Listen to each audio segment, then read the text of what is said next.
Kasi kailangan ito padalang pa yung tanggapan ni Congressman Fernandez bago i-file sa Ethics Committee. But pinirmahan ko na to, nanotaryohan ko na, pinapasok ko yung in-house notary namin ng alas 8 ng umaga para pag pinirmahan ko, masumpaan ko. And then, he is the one on his way, Attorney Rafael Antonio Andrada will be the one to file this. Hindi naman po kailangan personal ako mag-file. For today, yes. It will be filed today.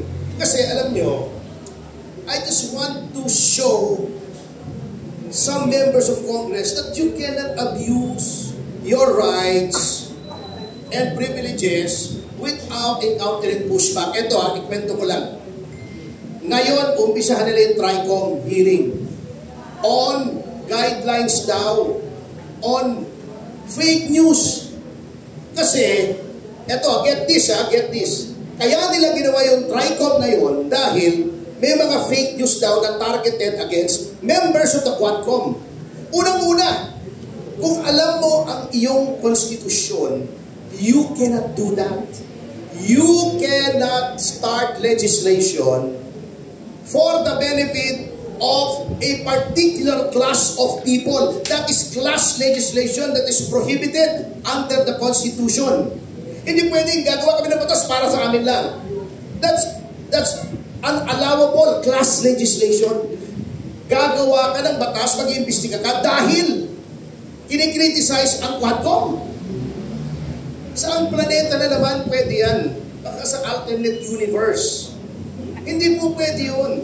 If you make legislation, unless merong class legislation, but make criteria. You cannot make legislation just to benefit a particular set of people. Basahin nyo yung si Baroque. Sino yung apelido ni Baroque? Yung tracker na laging nagdidemanda sa Supreme Court. Yung against the Truth Commission na kinonstitute ni Noynoy. Sinabi niya to investigate the abuses during the Arroyo administration. You cannot do that. That is class legislation, and that law was struck down by the Supreme Court.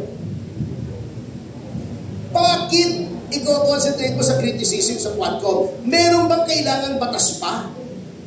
Meron na po tayong, we have the strictest libel law in the entire globe. In the entire world, tayo po yung pinakamahigpit na libel law. Isa tayo sa very few countries na criminalized pa ang libel. Meron pa tayong cyber libel. Meron pa tayong civil action under the civil code for defamation, fraud, and physical injuries. Kung pwedeng humingi ka ng danyos for civil libel ang tawag doon. Ano bang kailangan mong batas? Bago sasabihin nila, tatawagin daw nila yung mga representatives sa social media platforms, TikTok, X, Meta, di ba? Titignan nila kung anong guidelines against criticism ng Quadcom. That is prior restraint that is also prohibited under the Constitution. Yung sinasabi ko, kung ikaw ay mambabatas, magpasa ka naman ng batas o magpaturo ka ng batas sa nakakaintindi sa batas. Hindi pwedeng puro Google. Hindi pwedeng puro Google. Mahirap po ang batas. Kaya nga 4 na taon namin pinag-aaralan yun. Yung iba may bumabagsak pa nga. Ito, uulit-ulit. After namin mag-aral ng 4 years ng bachelor's degree, mag-aaral na naman kami ng another 4 years ng batas. Magre-review pa kami ng 6 na buwan bago maging abogado. Kung sasabihin mo, makukuha sa Google yung sagot. Hindi po. That is prior restraint. That is censorship. That is an abomination in a democratic government. Censorship. Kaya nga wala rin Board of Censors, di ba? That is prior restraint. Hindi mo pwedeng gawin yun. Ngayon, uubusin mo na naman yung pera ng gobyerno. Paglalagay ka na naman ng batas na useless, na pagdating sa Korte Suprema, i-strike down for being unconstitutional. Yung EJK nila, anong lumabas? Gumawa sila ng bill against EJK, hindi na naintindihan. Lahat ng killing ay EJK, basta hindi in-order ng court. Dinefine mo yung EJK, nakakatawa ka. Sinabi mo, pag government official, ay dapat life imprisonment kung EJK, nasa batas na eh. Pagka ikaw ay public official, ikaw ay nagpapatay, qualified na, life imprisonment na. Sinasabi nila pag may reward system, life imprisonment, price, reward, or promise qualifies a killing to murder. Life imprisonment na yun even without that bill. See? Nagsayang sila. Pinakain pa kami ng katakot-takot na Jollibee ron. Wala naman nangyari. Ang batas mo, kamote. Nakatawa yung batas na yun. Bisahin nyo. There is nothing in that bill. Hindi pa pala batas. There's nothing in that bill that does not already exist in our system of laws. Wala. Kasi nga, sa Google nag-aral ng batas. Kaya sinasabi ko, they cannot keep abusing this. Someone has to stand up. Inuti lang Integrated Bar of the Philippines, ay Gumilos. Yung Integrated Bar, naging all-boys club na yan, party-party. At nag-recommenda para sa judiciary. Ay, nako. Ito ba, ilang beses na nasisita na Supreme Court dyan for unethical conduct. The latest is yung nanlibre, yung law firm ni Attorney Divina. Oo, ng junket ng mga opisyal ng IBP o abroad sa kanito, balisin. O sinabi ng Supreme Court, mali yan. Noong 1980s, yung asawa ni Drilon, si Violeta, lalaban ng IBP President, ginamit ni Drilon yung facilities of his office. He was then Justice Secretary para ma-elect yung asawa niya, invalidate. Ganun nangyari sa IBP. It has degenerated into a social club. Dapat yung IBP ang unang-unang mag-take ng stand sa violation na ito. Bina-violate, inaapay yung mga abogado, kita mo, si Harry Roque. Alam mo, lagi kong kalaban sa kasi si Harry Roque. I have no love lost for that guy. Pero, yung ginagawa sa kanya is unconscionable at wala ka naririnig sa IBP. Oh, anong naririnig mo sa IBP? Ginamit nila yung facilities nila para may Bicoy, exclusive sa abogado yun. O, inireklamo ko. That is sadly what has happened to the Integrated Bar of the Philippines. Walang ibo, kamoting kahoy. May ulalo pa. Sabi kayo na meron siyang mga text messages kasama sa complaint.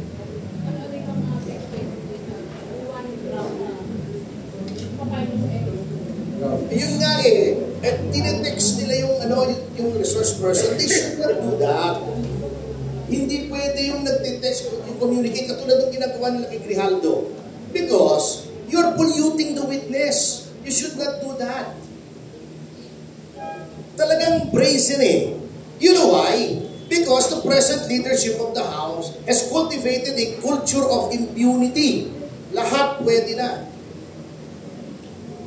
Para malito rin sa I'm sure na-brief na magtatanong pa ako. Oo, ginugulo eh. Bago magagalit ka, pagka sinasabihin ng abogado na huwag sumagot, karapatan po yun eh. Are you arguing against a constitutional right? Di mag-constitutional convention ka, o constitutional commission, o whatever, di ba? At tanggalin mo yung provision sa Bill of Rights ng right to counsel sa legislative inquiries. Tapos, but as long as that provision is standing there, every lawyer should defend that provision. Okay, sir. Attorney, just for the record, ngayon nyo lang mo na-meet si Miss Noemi? Ngayon lang po, ngayon lang. Pero, nakausap ko siya kahapon via video teleconferencing. And si Tita Tessie, matagal ko nang kilala ito. Magkasama kami sa advocacy niyan eh. Mga anti-crime watchdog. Pero yung official na letter, parang appointing yung staff na yun, today lang. Ayun, pinasulat ko nung nagtatanong yung Reuters. Ako yun. Kaya humingi ako ng 2 minuto. Just to make it official. Attorney, Yes, Ma'am Custodio po from PTV. Attorney, balikan ko lang din yun sa Chinese spy po, no? Do we have information po ba kung hanggang saan po yung scope ng area of navigation noong self-driving car from the company? I'm sorry? Yung sa self-driving car po na sinasabi, do we have information po kung hanggang saan po yung scope of navigation po? Wala. That's too technical. That's beyond my competence. Di kaya ng powers ko yan. Patas lang ang alam ko. Kasi pag naghahanga itong phone ko, tinatawag ko pa yung anak ko eh. Okay po. Kasi there is an information po na na-enumerate po na some facilities map sa Batangas, Laguna, and immediately po sa southern part ng Metro Manila. Do we find it parang suspicious po ba na commonly those area have ports? We don't know. Kaya nga, ang sabi ko, may information sila sa korte nila ibigay. Let us try it in court where the rules of evidence apply. Hindi yung trial by publicity. Because that information, unless it is verified under oath, wala yan. It's not the evidence. Marites yan. Chismis yan. Yung nababasa sa dyaryo, eto hindi ko sinasabi, hindi ko tinitimin ang media. When you read something in media, that is hearsay according to the Supreme Court, not according to me. So lahat po yan, spekulasyon lang. Parang yung pinapaspekulate ako na baka ito ay ginagamit to divert the attention of the people from the defective budget. Ayoko mag-speculate. In the same manner, huwag sila mag-speculate. Sinabi niyo, may nahuli kayo, you think he's a spy, we filed the case in court, let's go to court. Ang hirap dito sa administrasyon na ito, puro trial by publicity. Yung mga tao doon sa Quadcom, pinademanda nila. Hindi pa dinidemanda void na yung birth certificate ni Alice Buo. Human trafficker na yung kliyente ko. Hindi pwedeng ganon. Due process and fair play. Pumunta ka sa korte, may rules of evidence doon. Ito bang sinasabi mo? Ganito ay may ebidensya ka. Anong ebidensya mo? Amin na dokumento, amin na witness. Pasumpain mo para pagka napatunayang hindi tama yung sinasabi. Perjury ang charge sa kanya. That is how these things are done. Hindi sa media. Otherwise, kung ano na lang trending, yun na lang ang guilty. Okay, sir. Attorney, I wanted to pick your brain a little bit. Kasi, meron ka bang mapipik?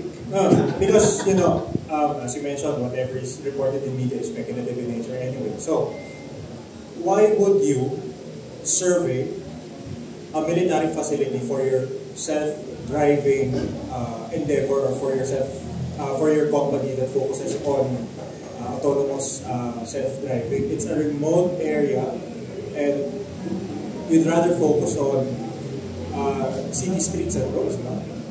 That is precisely what is the definition of espionage. Dapat pumasok ka. No, sir. You're not answering my question. No. My question is, why would you, if you're a staff contracted by a company that supposedly specializes in self-driving, autonomous driving. Diba? So, why would you drive all the way up to military facilities that are designated as bases? Okay. Yun ang sinasabi ko rin, speculative. Why would I speculate? Let's focus on the legal facts. What is espionage? Dapat pumasok ka sa kampo without authority at kinunan mo yung loob ng kampo at itinransmit mo to representatives of a foreign government. Pinasok ba niya? Imposible makapasok ang isang Chinese doon, isang ordinaryong tao. Yung gobernador nga hindi pwedeng pumasok doon siya pa. Yung ilabas yun Anyone can take a picture of that. If it's along the road, I don't know why they did it, but then, whatever reason they may have is irrelevant. Did he commit espionage by doing so? Yun ang focus natin.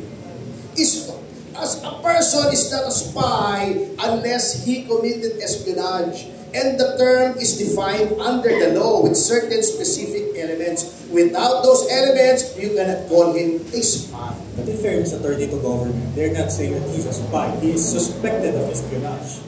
Diba? Yun ang obligation, yun ang slant basahin natin. You have to read closely what the government officials said. There's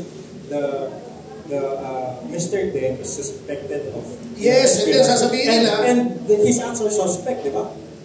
Yes, I mean, by the very nature of what he supposedly did and how he was presented by government, he's visiting what is described as critical infrastructure areas, including military facilities. Di ba?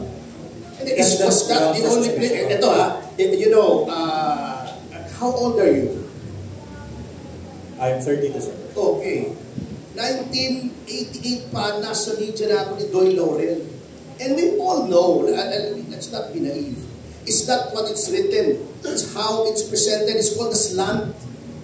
May present po, may suspected spy, ang daming spy equipment. Yung equipment is able to measure distances to the last centimeter. He was seen outside supposed critical areas. O, anong tinatanim mo sa mind? Slant. Every story has a slant. We all know that. Ini-slant nila to engender a belief in the minds of the people reading it that this guy would strongly be suspected to be a spy. Yun at the time.